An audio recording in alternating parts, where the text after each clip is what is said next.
Okay, so this is the first problem in the 21 FRQ, and part A, you got to write the equilibrium constant expression. So I got that up there for you. It's just the concentration of the products divided by the reactants. Yeah.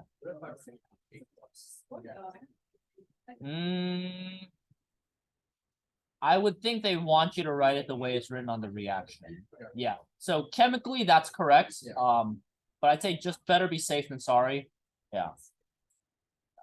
Okay, so H3O plus, and then the other one, and then you got methanoic acid. Okay, you got your ice table right here. So the initial concentration for the acid is 0.25. And so it doesn't tell you that you start with anything. So this is going to dissociate. So obviously you're going to do minus X. So 0.25 minus X, plus X, plus X. And so you'll get X for these. Okay, now you want to find the pH. So you're going to be looking for the concentration of H3O plus. And so basically you're just solving for X, okay? Because that'll give you the concentration of H3O plus. So you can plug it into the Ka equation. So your Ka is 1.8 times 10 to the negative 4. That'll be equal to X times X, so X squared, divided by 0.25 minus X, okay? Now we got negative 4 here, so we can assume 5% rule. So we can just drop the negative X. And then we can just solve, and you should get a concentration of about 0.0067 molarity. You plug that into your pH equation, which is going to be the negative log concentration of H3O plus or H plus. And that's going to give you a pH 2.17. See, for instance, 2.17. I got 2.6. I'm sorry. Yeah, 2.25. All right, so 2.2, 2.17, anything close to there should be fine. Wow. So for the next one, it's telling you that you need to draw the complete Lewis dot diagram, electron dot diagram for this. You want to show all bonding and non-bonding. This just means for the bonding ones, you can just draw the lines. It doesn't mean draw all the dots. So basically draw all the bonds and the lone pair electrons. So I'll give you guys a few minutes to do that. And if you want to move on to the next ones, please feel free. But we're going to go over this in just a second, okay? Okay, so I wrote the valence electrons for each element up there for you guys. So you should end up with a total of 18. Now, the first thing you want to do is you want to connect everybody together, right? So you got 2, 4, 6, 8. So you used 8. So you got 10 left over, okay? You want to make sure you follow the octet rule so everybody has 8. Now, if you guys take a look at hydrogens are good. Okay, and so oxygens and carbons are going to want the electrons, okay? So let's put them on the more electronegative ones first. So which one is more electronegative, carbon or oxygen? Oxygen. So we're going to try to fill up the octets, okay? So 2, 4, 6, 8, 10. Okay, so that's all the electrons. Now, if you guys take a look at it, oxygens are happy, but carbon is still unhappy. Okay, and so we just basically need to figure out which one of these oxygens gives it. It's going to be the one on the top. Okay. Yes. The ionizes off. It doesn't ionize off. Or whatever, it goes off. It goes away. No, it's air. Water just goes away. What? Yes. So it has to be that one. Yeah, it has to be the one on the top. But wow. It's because this guy is already sharing, and oxygen doesn't like to share, and so it's not going to share twice. It doesn't want to share. It doesn't want to share. That's Stingy, selfish, electronegative. Same thing. Yeah. Brendan, you're so liquid that it's Those, I think you're just negative. I Alrighty, guys. Let's move on to the next one. So here we have this compound right here. Now, when we take a look at this compound right here, is it an acid or is it a base? It's a base. Yeah, because we're talking about Kb, right? So this right here is going to be a base. If you take a look at the previous compound we were looking at, it was an acid, right? So we had an acid and now we have a base. And so what this question is asking us in part 1 is just going to be when you combine the acid we were looking at earlier and we combine it with this base right here, okay, to finish this equation. Okay, so I'll give you guys a couple minutes to think about that and try it out. Okay, just remember the definition of an acid and the base, and that should kind of help you finish up this equation.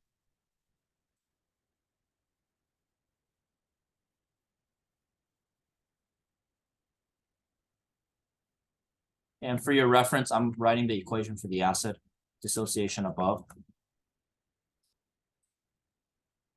Yeah, you don't need to copy this part down.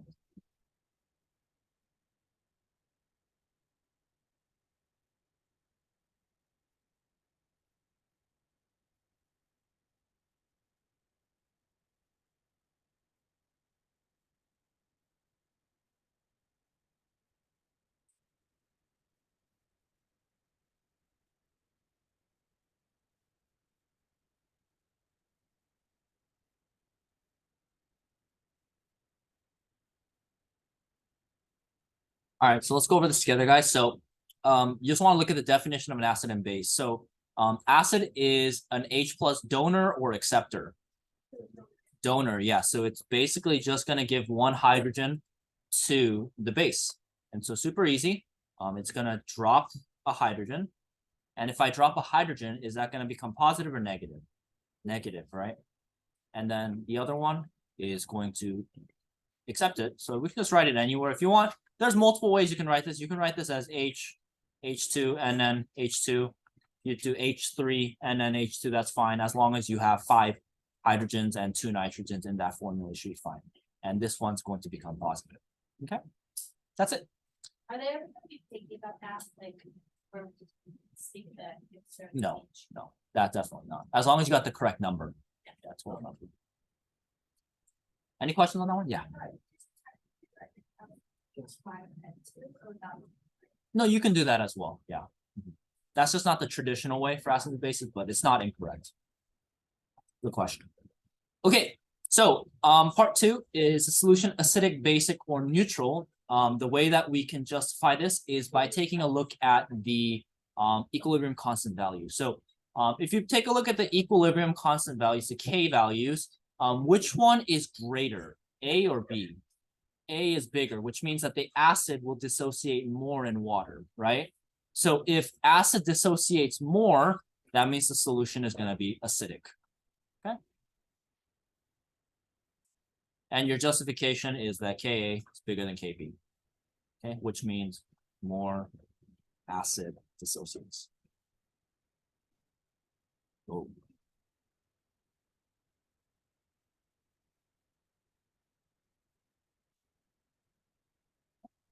That's it. That's going to be that part right there.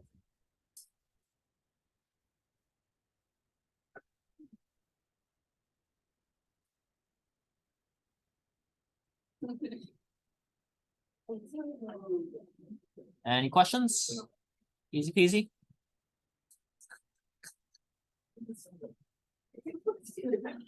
Alrighty, let's move on to part E.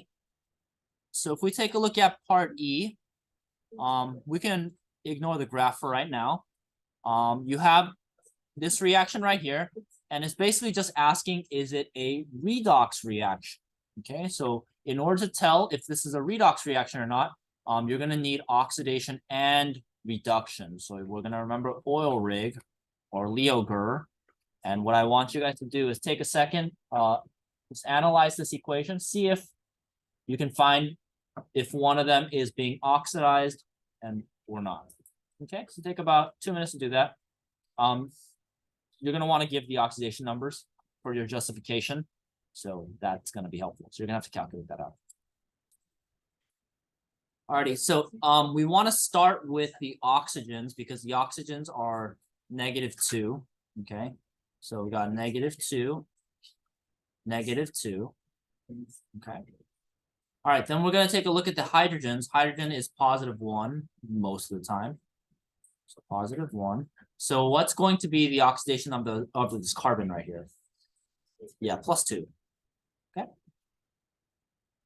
All right, let's go on to H2. So what's the oxidation number of the hydrogens here? 0, yeah, because this is the pure substance. So here we have our first possible justification. Hydrogen, so oxidation number goes from +1 to 0. Okay, so is this being oxidized or reduced? Yes, reduced. Okay. Okay, we can move on to the next one right here. So if we take a look at CO2, again, the oxygens will show us the way. It's -2. So what's the oxidation number of the carbon? 4. So that's your other possible answer. You don't need to give both, but one of them is fine. If you give both, that's fine as well. And then this right here is obviously being oxidized. So if either one of these takes place, the answer is yes. Okay, and the justification will be either of those. So can you elaborate on that? Which part? Why is reacting? Oh, because oxidation and reduction are taking place. It was It is, because hydrogen gets reduced, carbon is being oxidized. Yeah.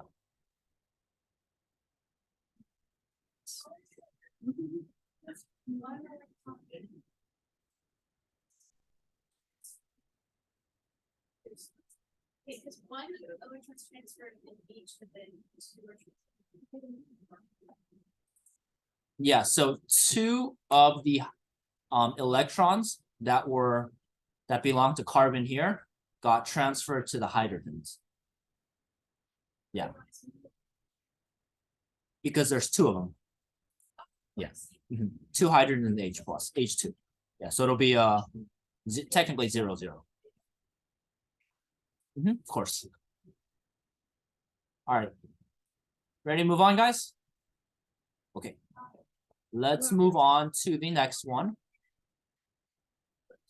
All right, so we got this graph here. We're graphing time against total pressure in atmospheres. And then it tells us right here, the reaction occurs in a rigid 4.3 liter vessel. So I'm gonna draw because there's only a limited number of times I can draw for you now.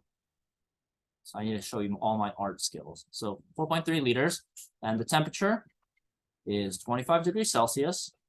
And the pressure is monitored, and then this is how the pressure changes time, okay? So the vessel apparently did not have any gas in the beginning.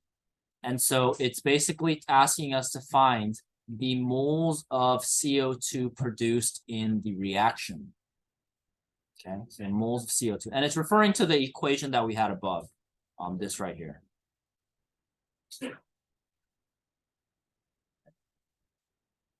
All right, so I will give you guys some time to think about this. I'll give you guys a little bit of a hint.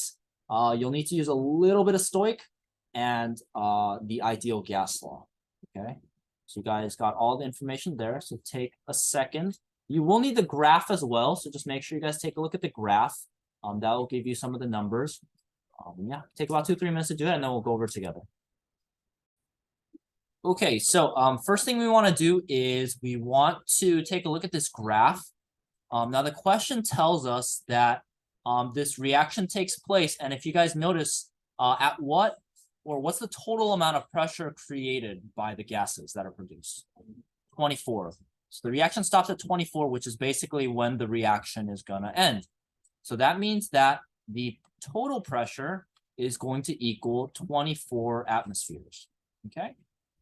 Now, what are the 2 gases that are produced in this reaction? Yes, there are 2, hydrogen and carbon dioxide. Okay, now, if you guys take a look at this, there's 1 mole of H2 that's produced and 1 mole of CO2 that's produced, right? So 1 of each. Okay, now, since we're operating under ideal gas law, we just assume they kind of contribute the same amount of pressure. So we're trying to find the moles of CO2. So what's the pressure of CO2 in the container? 12. It's going to be half, because half of the gases that's produced is CO2. The other half is H2. Now, if this was a different mole ratio, like let's say we had 2, right, H2s, then it would be 1/3, right, obviously. But so you just need to look at the mole ratio, but it's nice and easy for us, just half. Okay. So here we can just do PV equals nRT, and then we're looking for moles, which is going to be N. So we rearrange the equation. It'll just be PV divided by RT, and then we can plug in our values. So it'll be 12 ATM. The volume is 4.3 liters. The ideal gas law constant is going to be 821. And then it'll be 298 Kelvin. Okay, so just make sure you add 273 to this in order to get the Kelvin. You get a final answer about 2.1 moles of CO2. And that's it.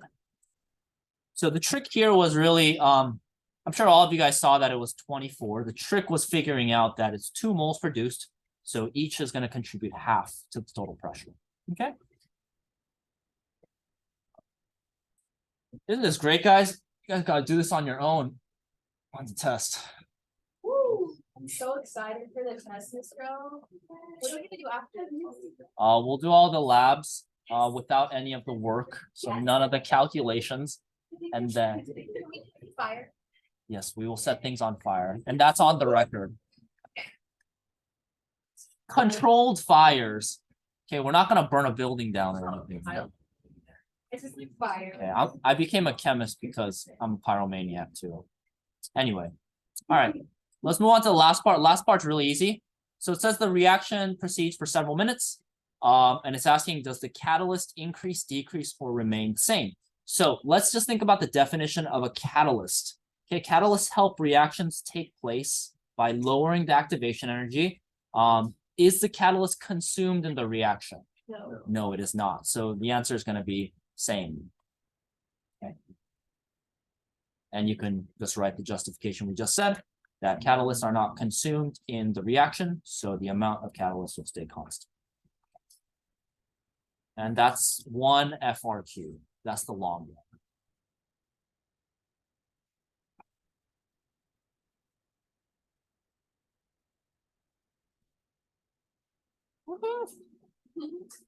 Mr. Owen, are we gonna see you? Like, what time is the? Okay. All right, so second one, we're looking at mass spectra. And in order to do this, you're going to need to use the periodic table. So I'll pull it up here. We're looking at the mass spectra of silicon. Okay, so we're going to take a look at silicon. So if you take a look at silicon, how many protons does silicon have?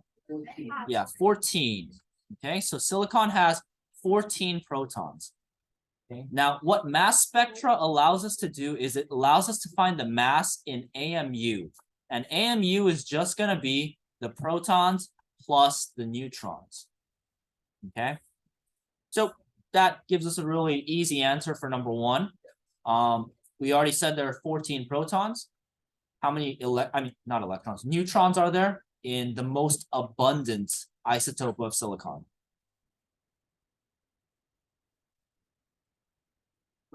Yes, 28 is the mass, right? The AMU mass of the most abundant, but it's protons plus neutrons. So how many neutrons are there? 14, yeah. It's just gonna be, you just need to plug it in right there. Sorry, I didn't hear you, my fault. Getting old. Sorry, I need to turn my headset up a little. What? All right.